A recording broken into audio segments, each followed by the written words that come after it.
कि 40 हिंदू कत्ल किए जाएंगे, 50 हिंदू डर की वजह से धर्म परिवर्तन करेंगे, 50 हिंदू धर्म परिवर्तन करेंगे और इस्लाम में जाएंगे।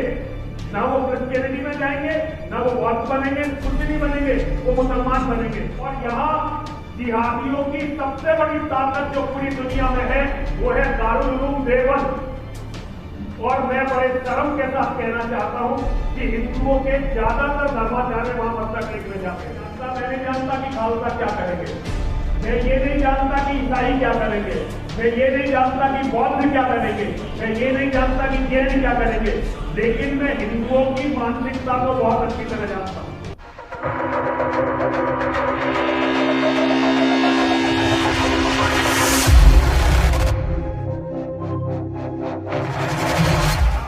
लेकिन मैं बस समस्या को बताकर अपना स्थान लूंगा। समस्या को हम लोग अभी समझ नहीं रहे हैं कि समस्या क्या है। समस्या ये है कि भारत सरकार, चाहे किसी की भी सरकार नहीं हो, उन्होंने हमसे ओरिजिनल जनसंख्या का जो डाटा है वो छिपाया है। और केवल 2029 में भारत का प्रधानमंत्री मुसलमान बनने वाला है।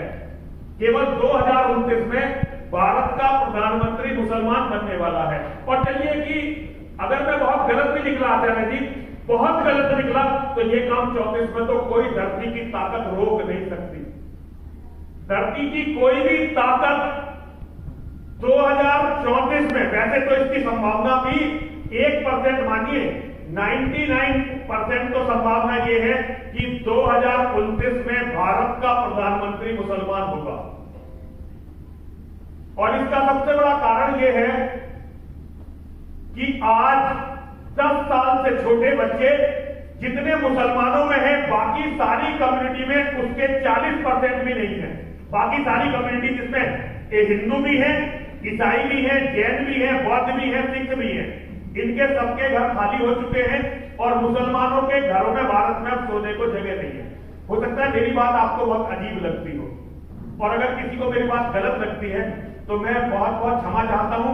विशेष रूप से आचार्य जी से बहुत क्षमा चाहता हूं, क्योंकि उनकी भी जितनी भी प्रयास है वो अहिंसा की तरफ ले जाने के हैं, और मैं उनका बहुत बड़ा प्रशंसक हूं, उनकी ऊर्जा का, उनके आत्मविश्वास का। और मुझे जो बोलने का जीवन में भगवान ने आदेश दिया वो ऐसी बात है जो उनकी विचारधारा से कभी मेल नहीं खा सकती, कभी भी मेल नहीं खा सकती।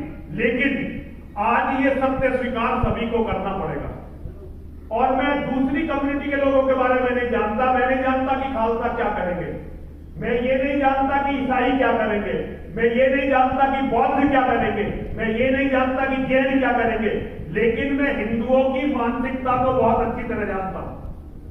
अगर आज 100 हिंदू हैं तो आप डॉक्टर साहब इस बात को लिख के रखिए कि 40 हिंदू कत्ल किए जाएंगे, 50 हिंदू डर की वजह से धर्म परिवर्तन करेंगे, 50 हिंदू धर्म परिवर्तन करेंगे और इस्लाम में जाएंगे। ना वो क्रिश्चियनिटी में जाएंगे, ना वो बौद्ध बनेंगे, कुछ नहीं बनेंगे, वो मुसलमान बनेंगे। और 10 हिंदू बचे हुए वो पूरी दुनिया में कहीं अपने लिए, जिसमें हमारे बहुत बड़े बड़े नेता हैं, उनके हेलीकॉप्टर तैयार खड़े हुए हैं। एक बहुत बड़ा केंद्रीय मंत्री मुझे इसके बारे में डायरेक्ट बता चुके हैं कि हमारे बच्चे सबके विदेशों में सेटल हो चुके हैं। यहां वो हमें ईसाइयों से लड़ाने का काम करते हैं, अपने बच्चों को उन्होंने ईसाइयों के कंट्रियों में सेटल कर दिया है। यहां हम लड़ने के लिए छोड़ रखते हैं, आपस में लड़ने के लिए। लेकिन इसमें दो बहुत गंभीर खतरा है। अगर भारत इस्लामिक बना तो यूरोप के जिहादियों को वो ताकत मिलेगी कि यूरोप भी नहीं बचेगा, अमेरिका भी नहीं बचेगा। भारत का इस्लामीकरण, एक तो ये मत समझिए कि भारत अगर इस्लामिक हो गया तो आप सबको चैन से इसमें जीने का मौका मिलेगा, ये संभव नहीं है। भारत के इस्लामीकरण के बाद भारत अफगानिस्तान बनेगा, भारत पाकिस्तान बनेगा, भारत सीरिया बनेगा, भारत लेबनान बनेगा, और यहाँ फिर सारे मुसलमान आपस में लड़ेंगे। और यहाँ जिहादियों की सबसे बड़ी ताकत जो पूरी दुनिया में है वो है दारुल उलूम देवबंद। और मैं बड़े शर्म के साथ कहना चाहता हूं कि हिंदुओं के ज्यादातर धर्माचार्य वहां मत्था टेकने जाते हैं, ज्यादातर धर्माचार्य वहां मत्था टेक चुके हैं। हिंदू कम्युनिटी से मुझे अभी ये उम्मीद नहीं है कि हिंदू कम्युनिटी लड़ने के लिए तैयार होगी, लेकिन ये जितना मेरा देश है उतना ही फादर पीटर का भी है, उतना ही ये देश आचार्य लोकेश मुनि का भी है, उतना ही मालेकर जी का भी है। मुझे नहीं पता कि मालेकर जी का इसके बारे में क्या विचार होगा, लेकिन मैं ये समझता हूं कि भारत का इस्लामीकरण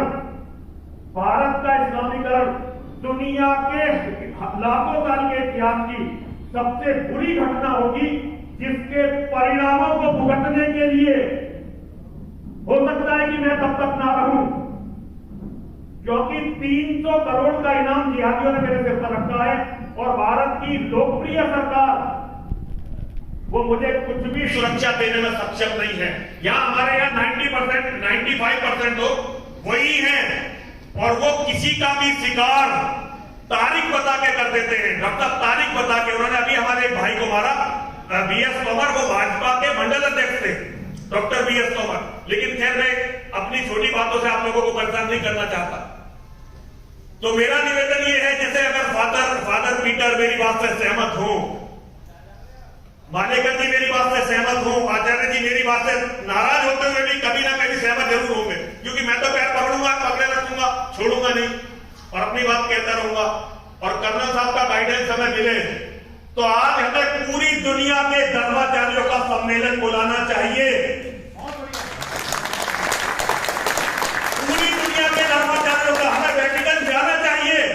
हमारा एक प्रतिनिधिमंडल वेटिकन जाए, वहां पोप से बात करे कि हिज हाइनेस आज हम इतनी बड़ी समस्या में हैं और यह समस्या कल वेटिकन भी पहुंचेगी। हमारा एक प्रतिनिधिमंडल इजराइल जाए, इजराइल के यहूदियों को बताए कि भारत यदि इस्लामिक हुआ और कल तुम्हें फिर पलायन करना पड़ा तो बताओ कौन सी जगह जाओगे जहां तुम्हें सम्मान के साथ रखा जाएगा। हमारा प्रतिनिधिमंडल लंदन जाए, लंदन जाकर लोगों को बताए कि हमारे साथ ये होने वाला है, हमारे साथ ये आज हो जाएगा और तुम्हारे साथ ये कल होगा, क्योंकि पूरा यूरोप मुसलमानों की आबादी से घिरता जा रहा है। मैं नरूला साहब से निवेदन करना चाहता हूं कि वो अमृतसर जाएं, लोंगोवाल साहब से बात करें और उन्हें बताएं कि आज हो सकता है कि उन्हें यह लगता हो कि हिंदू इमीडिएट दुश्मन है, लेकिन हमसे कभी किसी के अस्तित्व को खतरा नहीं हुआ। दुनिया में हमने कभी किसी को इसलिए नहीं मारा कि उसका दूसरा विश्वास था।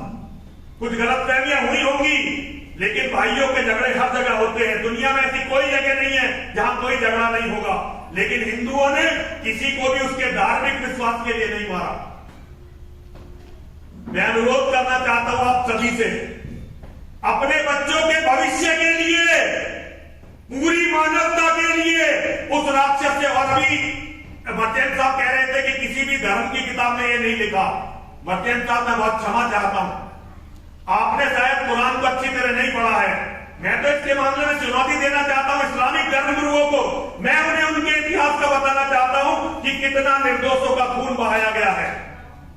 आज हमने सबने, आज ईसाइयों ने अमेरिका में देखिए, हम सबने सहअस्तित्व में रहना सीख लिया है, और अगर नहीं सीखा है तो हम भविष्य में सीख सकते हैं।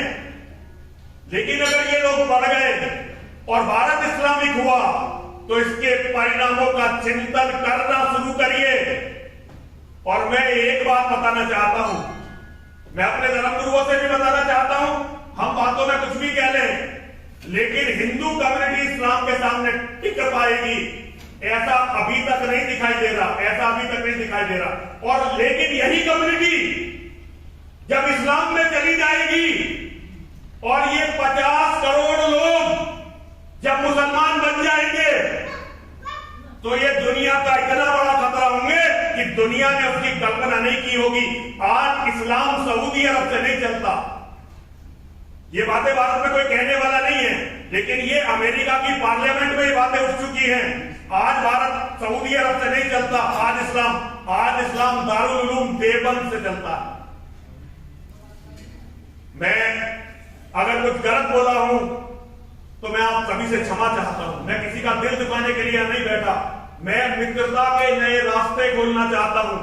मैं ये चाहता हूं कि सबके बच्चे यहां सम्मान के साथ रहें, सबके बच्चे यहां अधिकार के साथ रहें, लेकिन मेरी बेटी का भी अधिकार, मेरे बेटे का भी अधिकार उतना ही होना चाहिए जितना किसी दूसरे के बेटे और बेटियों का अधिकार है।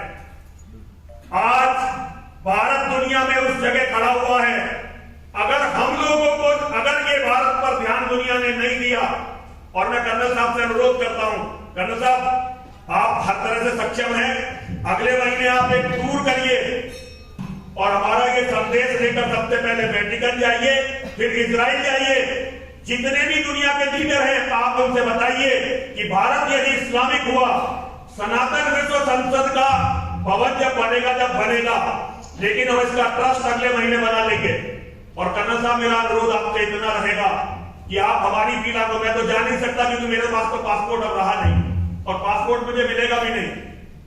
भारत में केवल मैं इस्लामिक जिहाद के खिलाफ बोला हूं, इसलिए भारत की सारी सरकारों ने मेरे पासपोर्ट जब्त करके 32 बार मुझे जेल में रखा है। 100 से ज्यादा रात मैंने हवालात में काटी है, केवल इसलिए ना तो मैंने कोई अपराध किया आज तक। डॉक्टर साहब आप इतने दिनों से गाजियाबाद में रह रहे हैं, आपने किसी अपराध के बारे में मेरा सुना नहीं होगा, लेकिन क्योंकि मैं इस्लाम के जिहाद पर बोलता रहा हूं, 32 बार जेल में रहा, पासपोर्ट जब्त है, 100 से ज्यादा जेल में, 100 से ज्यादा बार हवालात में रहा हूं और अब बहुत जल्दी मारा जाऊंगा। लेकिन मैं फादर पीटर से अनुरोध करता हूं कि मेरी बात को एक भाई की तरह, एक मित्र की तरह, मैं मालेकर जी से अनुरोध करता हूं, मर्त्यन साहब से अनुरोध करता हूं, जैन मुनि जी से अनुरोध करता हूं, आचार्य जी से, शंकराचार्य जी तो हमारे गुरु हैं, लेकिन मैं आप सबसे अनुरोध करता हूं, तो अगर मेरे जीते जी भी आप इन बातों की कदर ना कर सके कोई बात नहीं, मेरे लिए आप मत लड़िए, लेकिन अपने बच्चों के लिए लड़िए, बच्चों के भविष्य के लिए लड़िए और सबसे बढ़कर आजादी के लिए लड़िए। क्योंकि धर्मनिरपेक्ष भारत में, धर्मनिरपेक्ष यूरोप में, धर्मनिरपेक्ष अमेरिका में ही आपको अपने मत का प्रचार की आजादी है। जिस दिन यहां कुरान का शासन होगा, ना ईसाइयत का प्रचार होगा, ना बौद्ध धर्म का प्रचार होगा, ना जैन धर्म का प्रचार होगा, ना फिर यहाँ पर किसी वेद का प्रचार होगा, फिर केवल सिर्फ कटी हुई लाशें होंगी, टूटी हुई बिल्डिंगें होंगी और सारे भविष्य समाप्त हो चुके होंगे। मैंने ज्यादा समय लिया, मैं बहुत क्षमा प्रार्थी हूं, लेकिन ये बात कहनी बहुत जरूरी थी। हर हर महादेव।